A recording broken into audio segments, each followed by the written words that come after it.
Oh, there's Catatonia right now, right there with Tear Gas, a song called Tear Gas, and playing that because we needed something in a hurry. Kind of busy here tonight, actually. Wait. There you go. Talk now. I said, hopefully they're not unleashing that on anybody. So the voice you're hearing besides mine is the mighty Steve Cannon. That's right. I'm going to promote me an album or some kind of mess. Hey, I've heard you also sell propane and propane accessories. No, actually, we sell cocaine and cocaine accessories. Now, let's not get into that on the air. He kids, folks. He kids. Really, he does. So I hear. Yeah, let's hope. Anyway, so not a bad Hank Hill there. Anyway, so Steve is here. Steve has a long history in Atlanta metal, actually. What name of the bands that you have actually played or performed for before or been in before? Let's see. I was in Hallows Eve very briefly. Very, very briefly. Almost as briefly as Tim. Oh. I was also in Victim 9 along with my good friend Jerry Tharp. Many people know him as Scrawl. And yeah. And, of course, the reason I'm here tonight is because the brand new Darkflight album, Hereafter, I'm performing clean sung vocals on half the album. Wow. Yeah, I was looking at it right here. When it was originally supposed to be just one track, I don't know, there's a long story behind that. But basically, I contacted Ivo, who lives in Bulgaria, about, was it like 8 or 9 years ago after I left Hallows Eve, and I thought, what bands sound like the kind of style of music I'm trying to do? And the first three that came to mind were Draconian, of course, who are absolutely amazing. Yep. Forest Stream from Russia, who are just criminally unknown, and Darkflight. I asked Ivo about collaborating together. He said he was busy. Fast forward about 7 or 8 years, he emailed me in November and told me he was getting ready to put together a new record of massive, soul-crushing black and doom.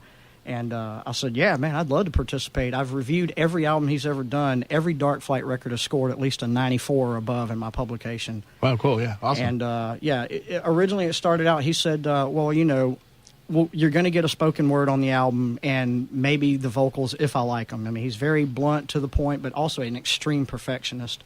So next thing I know, one song turns into three, and we have the album in front of us. It's going to be released on Black Plague Records here in the States.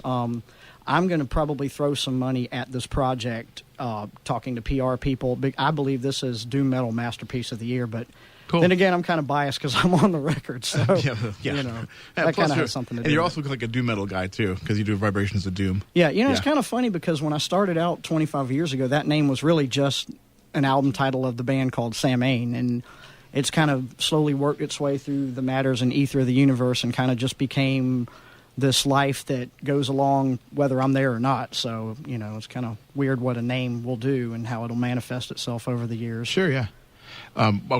Let's track one, okay? Actually, I wanted to start on the track Giving Up. That was the very first song that we... Yeah, that was... Okay. Sorry. No, that's okay. That was the very first song that Ivo and I worked on together, and it came together very quickly.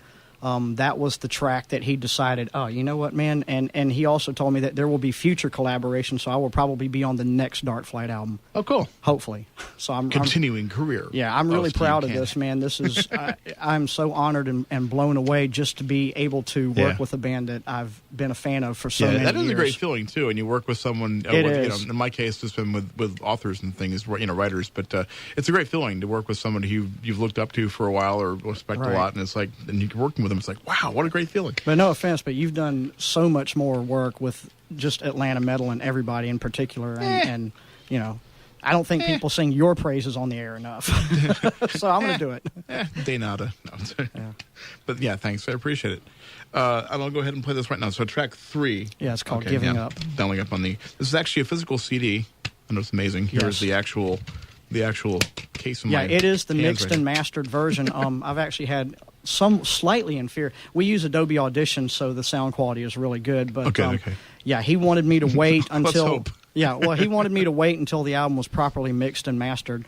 Now, just keep in mind, the only thing I do on any of these tracks is clean sung vocals. This particular track has spoken narration on it as well. Okay. So clean sung vocals for me in the beginning, spoken narration, and then sung vocals and spoken narration to end the track. So. Okay, awesome. All right, so this will be Giving Up.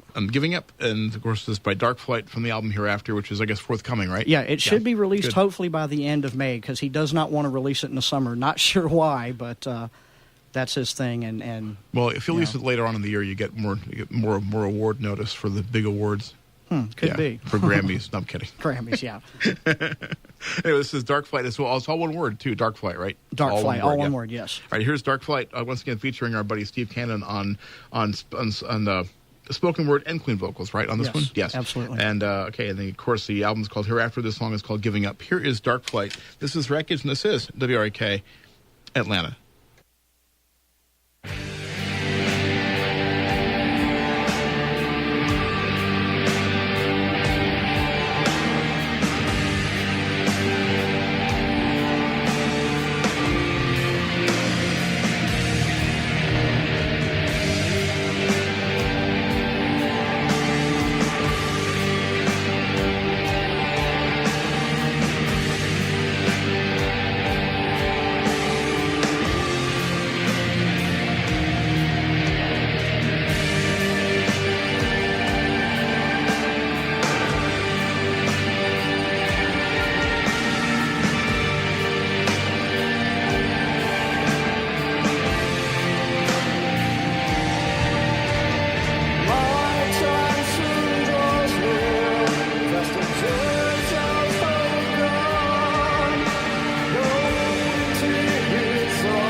Is he in torment in hell?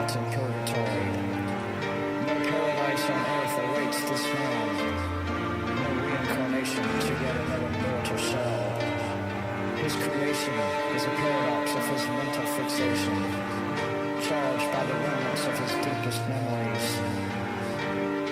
They say the violent taste of death only once, while the coward dies many times. Still, my brother shall never know the agonizing pain of death in a mortal coil. Still, he remains alone.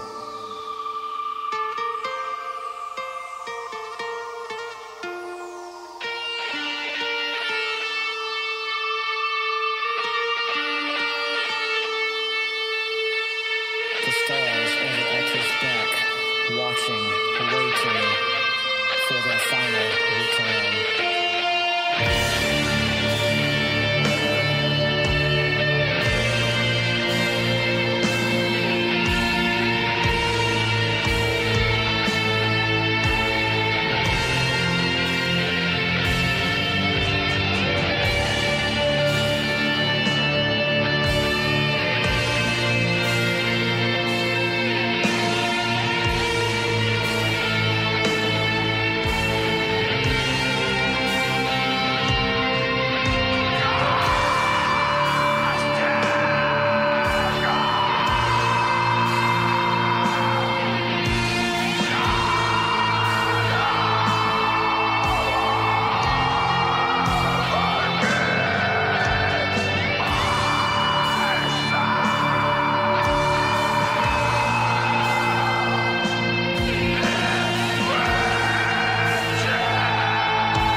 All right, that was Darkflight right there, featuring our own Steve Cannon on spoken word and clean vocals, song called Giving Up. All right, that was Behemoth there by request. And, where are we? There we are. Good. That was Behemoth there by request. And the song was called Decade of Therion. Complete lie. That band's been around for at least 30 years. At least. It's a very common word, actually. Therion. It goes deeper than just a band name. Of course, it has a much deeper meaning. If you're into that, it's really kind of neat. There's a whole wide world to explore. Well, a lot of his thematics came from the Order of the Dragon Rouge out of Sweden, which was a very kind of an esoteric order. I don't think they're around anymore, but a lot of their left-hand path Don't tell it to philosophies Christopher are Johnson from Therion. Oh, what does he say? He's a member of the Dragon Rouge. Well, there you go. Yeah. When I say esoteric, I don't mean that in a negative Matter of fact, way. the guy who founded that was here recently. Oh, wow. Yeah, he did a thing. I think it was somewhere like by the airport, some sort of thing. And of course, I missed it. Yeah, well, yeah, really. But yeah, it was like a mystical thing that they had there. It was kind of cool. Anyway, so moving right along. So we're gonna play another song from the Darkflight album, right? So talk about this one, Steve. Okay, this is a song called Sans Amé, and I think it's their longest track at about 13 minutes. So there's another guest vocalist on the album. His name is Arsonist. He's in a French black metal band called Ars Moriendi. Okay. And he does, it's weird. It's kind of like, I don't know how to describe the vocals he does on this album, but it's kind of like a friend of mine at work said it's kind of like almost like a growling Tibetan monk chant kind of thing. Yeah. Oh, wow, that's kind of cool. Very slow, very hypnotic. The clean song, it's kind of nice. I actually close out the track. So 10 minutes in, it's all me from there to the end.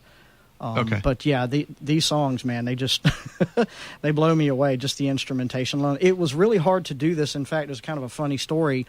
Giving Up was done so fast that it literally took me 3 weeks to do Crushed, which is the other song I'm on first the album. track, yeah. Mm-hmm. The night before I was getting ready to do it, he said, yeah, I'm going to go ahead and send the masters off. We're pretty much done with this. I'm like, but I had another version. I mean, we went back and forth on Sans Amé for quite a long time. And the night before, I was like, well, I've got stuff ready to go. He said, well, I'm going to go ahead and send everything off to the masters to be mixed and whatnot. And I was like, okay. So I said, well, at least take a listen to the version and let me know what you think.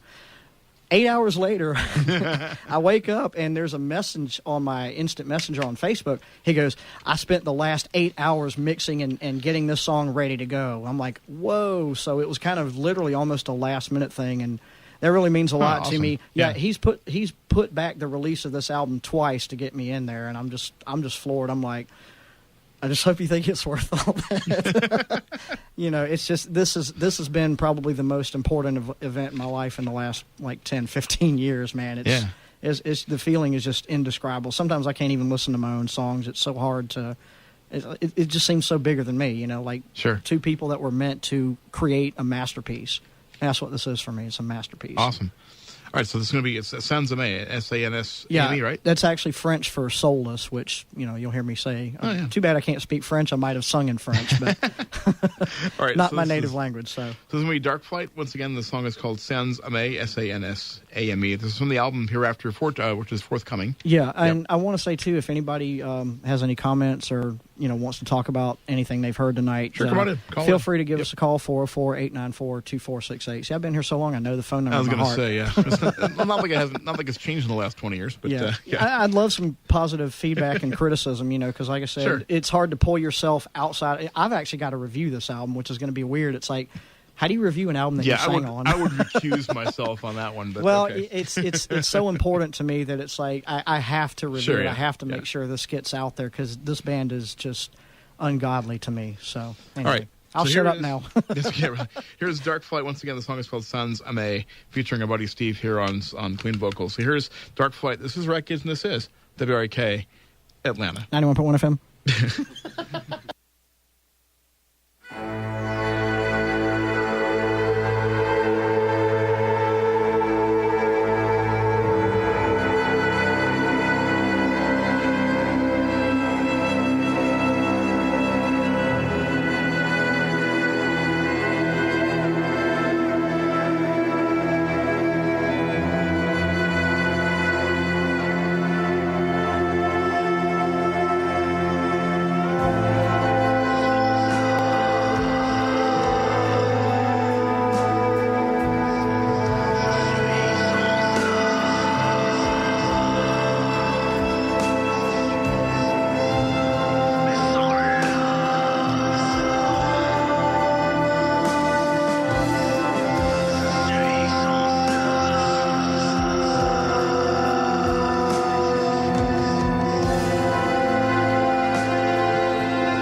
All right, that was Sans Aimé, a song from Darkflight from the forthcoming album Hereafter, featuring our good buddy Steve Cannon, who's in the studio here on the Queen vocals on that particular track.